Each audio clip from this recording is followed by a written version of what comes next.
Subscribe કરો એ hi news India ચેનલને, પછી યુટ્યુબ એપ પર બેલ આઇકોનનું બટન દબાવો અને નિહાળો એ hi news India channel. Audio Jungle. Banaskantha જિલ્લાના અમીરગઢ તાલુકાના ઉમરકોટ ગામમાં લગ્નથી ઇનકાર કરનાર એક યુવતી સામે યુવકે અશ્લીલ ફોટા વાયરલ કર્યા હોવાની ગંભીર ઘટના સામે આવી છે. સમગ્ર મામલે યુવતીએ 5 ઈસમો વિરુદ્ધ પોલીસ ફરિયાદ પણ નોંધાવી છે. ફરિયાદ બાદ પણ આરોપીઓ તરફથી જીવના ભય સાથે ધાક ધમકી આપવામાં આવતા યુવતી અને તેની માતા પાલનપુર જિલ્લા કલેક્ટર અને પોલીસ વડાને રજૂઆત કરવા મજબૂર બન્યા હતા. યુવતીના કહેવા મુજબ આરોપી યુવકોએ તેમના ઘરમાં ઘૂસીને તોડફોડ કરી ઘર વખરીને નુકસાન પણ પહોંચાડ્યું હતું.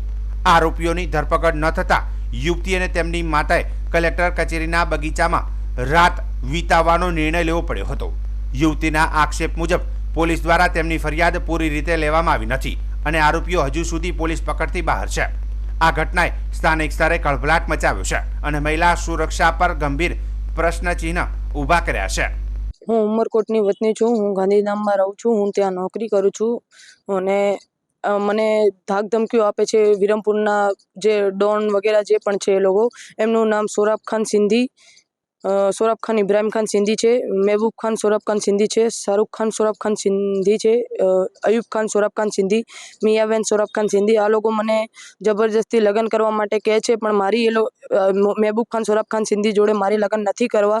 આ લોકો મને ધાક ધમકીઓ આપે છે, મારા ફોટા ખરાબ રીતે વાયરલ કરે છે અને મારા ઘરને પણ મેં ના પાડી લગ્ન કરવા માટે, એટલે મારા ઘરને પણ તોડી નાખી અને મને જીવથી મારવાની ધમકીઓ આપે છે. હું 2 દિવસથી કલેક્ટર ઓફિસના સામે જે ગાર્ડન છે ત્યાં ઊંઘાવું છું અને મેં ફરિયાદ પણ કરી છે અમીરગઢ પોલીસ સ્ટેશનમાં, પણ અમીરગઢ પોલીસ સ્ટેશનમાં મારી કોઈ સુનવાઈ થઈ નથી અને એ લોકો મને અશબ્દ ગાળો આપે છે, એવું બધું કરે છે અને મારી સોનાની વીંટી, સોનાની ચેન અને ચાંદીની લક્કી પણ ચોરી ગયા છે. જ્યાર પછી મેં ત્યાં ફરિયાદ કરવા અમીરગઢ પોલીસ સ્ટેશનમાં જઈને જાણ કરી તો અમીરગઢ પોલીસ સ્ટેશને એ મારી વસ્તુ નોંધ કરી નથી અને અમીરગઢ પોલીસે ખાલી ધાક ધમકીને એવું બધું નોંધ કર્યું છે. મારી જે મૂળ વાત છે એ નોંધ કરી નથી. મને જાનથી મારવાની ધમકી આપે છે. કોને બાબતની રજૂઆત કરેલી છે? ડીઆઈએસપી સાહેબ અને કલેક્ટર ઓફિસમાં પણ રજૂઆત કરી છે. મારી માંગ ખાલી એટલી છે કે મને ન્યાય અપાવો ને એ લોકોને કડીથી કડી સજા અપાવો કે મારી સાથે જે થયું છે બીજી કોઈ છોકરી સાથે ના થાય. બનાસકાંઠા જિલ્લામાં ધાનેરા અને થરાદ પંથકમાં દુકાનોમાં થયેલી ચોરીના 2 ગુનાઓનો ભેદ સ્થાનિક પોલીસ દ્વારા ઉકેલવામાં આવ્યો છે. આ કેસમાં પોલીસે રાજેશભાઈ ઉર્ફે રાજુ વાલજીભાઈ ઠાકોર, જલોયા, તાલુકો સુઈગામ નામના આરોપીની ધરપકડ કરી છે. બનાસકાંઠા જિલ્લાના પોલીસ વડા અક્ષયરાજ મકવાણાના માર્ગદર્શન હેઠળ મિલકત સંબંધિત ગુનાઓ ઉકેલવા માટે કામગીરી શરૂ કરવામાં આવી હતી. થરાદ વિભાગના નાયબ પોલીસ અધિક્ષક SM વાળોતરિયા અને ધાનેરા પોલીસ સ્ટેશનના PI MJ ચૌધરીના માર્ગદર્શન હેઠળ પેટ્રોલિંગ દરમિયાન ધાનેરા થરાદ કારગિલ 3 રસ્તા પાસે એક શંકાસ્પદ auto rickshaw number GG08 AX 4431 રોકવામાં આવી હતી. તપાસ દરમિયાન રિક્ષામાંથી સાઉન્ડ બોક્સ, વિવિધ ઇલેક્ટ્રોનિક્સ ઉપકરણો, કેબલ, ટેપ, પંખા તેમજ રોકડ રૂપિયા મળ્યા હતા. વધુ પૂછપરછમાં આરોપીએ પોલીસ સમક્ષ ધાનેરામાં રાજમંદિર શોપિંગ સામે આવેલી ઇલેક્ટ્રિક અને એસેસરીઝ દુકાન તેમજ થરાદના વડગામડા પાટિયાની દુકાનોમાંથી ચોરી કરી હોવાની કબૂલાત કરી હતી. પોલીસે આરોપી પાસેથી કુલ 865 રોકડા રકમ અને 2,15,350ના મુદ્દામાલ સહિત કુલ 2,16,215નો મુદ્દામાલ કબજે કર્યો હતો.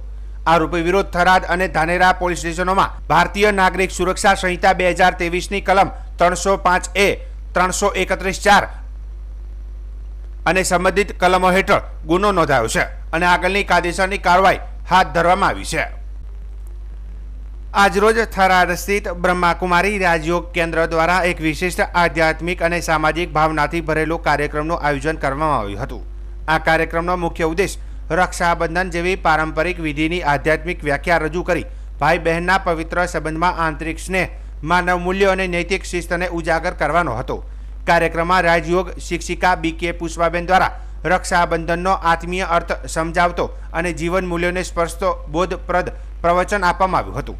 તેમણે જણાવ્યું કે રાખડી માત્ર દોરી નથી, તે પ્રેમ, સુરક્ષા અને સંકલ્પનો પવિત્ર પ્રતીક છે જે દુર્ગુણો અને દુર્વ્યસનો સામે આત્માને રક્ષણ આપે છે.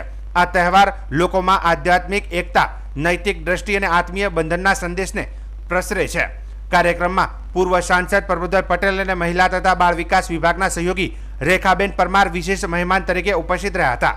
કાર્યક્રમમાં મોટી સંખ્યામાં ભાઈઓ અને બહેનો ઉપસ્થિત રહ્યા હતા અને મહેમાનોનું કંકુ, તિલક, ખેસ અને માળા પહેરાવીને સન્માનિત કરવામાં આવ્યા હતા. બનાસકાંઠા જિલ્લાના થરાદ એસટી ડેપો દ્વારા પવિત્ર શ્રાવણ માસ દરમિયાન થરાદથી સોમનાથ સુધી ખાસ બસ સેવા શરૂ કરવામાં આવી છે. આ બસ સેવા દર રવિવારે સાંજે 4 વાગે થરાદથી ઉપડશે અને સોમવારે સવારે 6 વાગે સોમનાથ પહોંચશે. ડેપો મેનેજર ભરતભાઈ ચૌધરીએ જણાવ્યું હતું કે આ સેવા થરાદના લોકોની ભારે માંગને ધ્યાનમાં રાખીને શરૂ કરવામાં આવી છે. સોમનાથ મંદિરના દર્શન કરવા ઈચ્છતા ભક્તો માટે આ સેવા ખૂબ જ ઉપયોગી સાબિત થશે. પવિત્ર શ્રાવણ મહિનામાં જનતાને લાભ મળે તે હેતુથી આ બસ સેવાનું આયોજન કરવામાં આવ્યું છે. મુસાફરો માટે સરળતા રહે તે માટે ટિકિટ ઓનલાઈન બુક કરાવવાની સુવિધા પણ ઉપલબ્ધ કરાવવામાં આવી છે. થરાદથી સોમનાથ સુધીની યાત્રાનું ભાડું ₹410 રાખવામાં આવ્યું છે. ડેપો મેનેજરને જનતાને આ નવી બસ સેવાનો મહત્તમ લાભ લેવાની અપીલ કરી છે. આ સેવા થરાદના લોકો માટે સોમનાથ મંદિરના દર્શન કરવા માટે સરળ અને સુવિધાજનક વિકલ્પ પૂરો પાડ્યો છે. થરાદ વાવની જનતા માટે થરાદથી સાંજે 4 વાગે દર રવિવારે 4 વાગે ઉપડી સવારે વહેલા 6 વાગે સોમનાથ પહોંચશે. દેવાધિદેવ મહાદેવના દર્શન કરવા માટે થરાદ વાવની જનતાની બહુ માગણી હતી. વિભાગીય નિયામક શ્રી ચૌધરી સાહેબ તેમજ વિભાગીય પરિવહન અધિકારી વિનુભાઈ ચૌધરી સાહેબના માર્ગદર્શન હેઠળ શ્રાવણ માસમાં થરાદ વાવની તમામ જનતાને લાભ મળે તે માટે એક્સ્ટ્રા બસનું આયોજન કરેલ છે. તે બસ ઓનલાઈન રિઝર્વેશનમાં પણ નાખેલ છે. તેનું ભાડું થરાદથી સોમનાથનું ₹410 છે. નિયમિત દર રવિવારે સાંજે 4 વાગે ઉપડશે અને સોમવારે સવારે વહેલા ત્યાં પહોંચશે. થરાદ વાવની જનતા માટે ખાસ આયોજન કરેલ છે. તમામ જનતાને મારી નમ્ર વિનંતી છે કે બસનો લાભ લે. બનાસકાંઠા જિલ્લાના થરાદ ખાતે આવેલા શેરણનગર સોસાયટી રાજપૂતવાસમાં આવેલા દશામાના મંદિરે દશામાની મૂર્તિ વિસર્જન માટે ભક્તોનું ઘોડાપૂર ઉમટ્યું હતું. દશામાના મંદિરે મૂર્તિ પધરાવવા માટે વાવની વ્યવસ્થા કરવામાં આવી હતી. દશામા ટ્રસ્ટ દ્વારા ભક્તો માટે ચા પાણીની સુંદર વ્યવસ્થા કરવામાં આવી હતી. બ્રાહ્મણો દ્વારા વિધિવત પૂજા સાથે માતાજીને પધરાવવામાં આવ્યા હતા. દશામાનું વ્રત દર વર્ષે અષાઢ મહિનાની અમાસથી શરૂ થાય છે અને આને દિવાસા તરીકે પણ ઓળખવામાં આવે છે. આ વ્રત સતત 10 દિવસ સુધી ચાલે છે. શ્રાવણ માસની નોમ સુધી તેની ઉજવણી કરવામાં આવતી હોય છે. દશામાના વ્રતમાં મુખ્યત્વે માટીની સાંઢણી માતાજીનું વાહનનું સ્થાપન કરીને પૂજા કરવામાં આવી હતી. અષાઢ મહિનાની અમાસના દિવસે સવારે દશામાની માટીની મૂર્તિ અથવા તો સાંઢણીની સ્થાપના કરવામાં આવી હતી. દશામાની દરરોજ માતાજીની પૂજા, આરતી અને વ્રત કથાનું શ્રવણ કરવામાં આવ્યું હતું. વ્રત કરનાર શ્રદ્ધાળુઓએ 10 દિવસ સુધી એક ટાણું એટલે કે દિવસમાં એક જ વાર ભોજન અથવા તો નકરોડા ઉપવાસ કર્યા હતા. 10 દિવસ પૂરા થયા પછી શ્રાવણ મહિનાની નોમના દિવસે થરાદના દશામાના મંદિરે મૂર્તિ પધરાવવાની વ્યવસ્થા કરવામાં આવી હતી. દશામાની મૂર્તિ વિસર્જન માટે મોટી સંખ્યામાં ભક્તો ઉમટી પડ્યા હતા. બનાસકાંઠા જિલ્લાના બાબર તાલુકાના જોરવાડા ગામમાં શાળાએ જતી 15 વર્ષની 2 સગીરા સાથે ત્રાસદાયક ઘટના બની છે. મળતી માહિતી અનુસાર 3 શખ્સોએ બાઇક પર આવી સગીરાઓનું અપહરણ કરી શારીરિક અડપલા કર્યા હોવાની પોલીસ ફરિયાદ નોંધાઈ છે. આ બનાવમાં મહેશ ઠાકોર, બળવંત ઠાકોર અને એક અજાણ્યા શખ્સનો સમાવેશ થાય છે. આરોપીઓએ સગીરાને જાનથી મારી નાખવાની ધમકી આપી હતી અને શારીરિક અડપલાની ઘટના અંજામ આપી હતી. ઘટનાને લઈને પરિવારજનો અને ગામ લોકોમાં ભયનું વાતાવરણ ફેલાયું છે. ભાભર પોલીસ મથકે આરોપીઓ વિરુદ્ધ ગંભીર કલમો હેઠળ ફરિયાદ નોંધવામાં આવી છે અને પોલીસે તપાસ શરૂ કરી છે. બાળકોની સલામતીને લઈને અહીંના લોકોમાં ભારે આક્રોશ પણ જોવા મળી રહ્યો છે. શ્રાવણમાં શરૂ થતા ભક્તો દશામાના વ્રતની ભક્તિભાવપૂર્વક શરૂઆત કરે છે.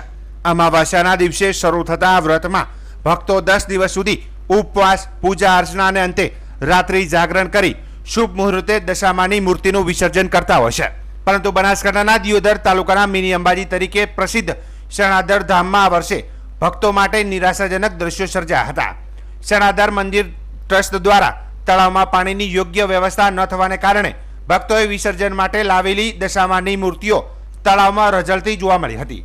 તળાવ ખાલી હોવાને કારણે ભક્તો મૂર્તિનું વિસર્જન કરી શક્યા નહીં અને મજબૂરીએ ઝાડીઓ અને અધવચ્ચે મૂર્તિઓ મૂકવી પડી. દિયોદર, ભાભર, કાંકરેજ અને ભીલડી સહિતના વિસ્તારોમાંથી આવેલા ભક્તોમાં ભારે અસંતોષ જોવા મળ્યો હતો. ભક્તોએ મંદિર ટ્રસ્ટ સામે નારાજગી વ્યક્ત કરતા તાત્કાલિક પાણીની વ્યવસ્થા કરી દશામાની મૂર્તિઓનું યોગ્ય રીતે વિસર્જન થાય તેવી માંગ ઉઠાવી છે. શ્રદ્ધાળુઓએ પ્રશ્ન કર્યો કે હજારો ભક્તો એકઠા થયા હોવા છતાં ટ્રસ્ટ દ્વારા પૂરતી પૂર્વ તૈયારી કેમ નહોતી કરવામાં આવી તેવા અનેકો સવાલો ઉઠ્યા છે. સેશન થી આયા દશામાન ભદ્રાવા તળાવમાં પાણી નહીં. અમે 10 દિવસ પૂજા કરી, હવે તળાવમાં પાણી નહીં. દશામાં ભદ્રાવા આયા છે, એમને મૂર્તિ કોરામાં મૂર્તિ મેલીને દાશે સણાદર આયા છો અને દશામાના 10 દિવસ વ્રત કર્યા છે, તો પૂજા કરી. પણ હોય ભદ્રાવા આવ્યા છે, પણ તળાવમાં પાણી નથી સણાદર. એટલે અમારે એમ કે પાણીની વ્યવસ્થા હોત તો અમે સારી રીતે ઝીલાડોત, પધરા હોત. એટલે પાણીની વ્યવસ્થા થોડીક હોય તો એમ કે અમે સારી રીતે ઝીલાડો.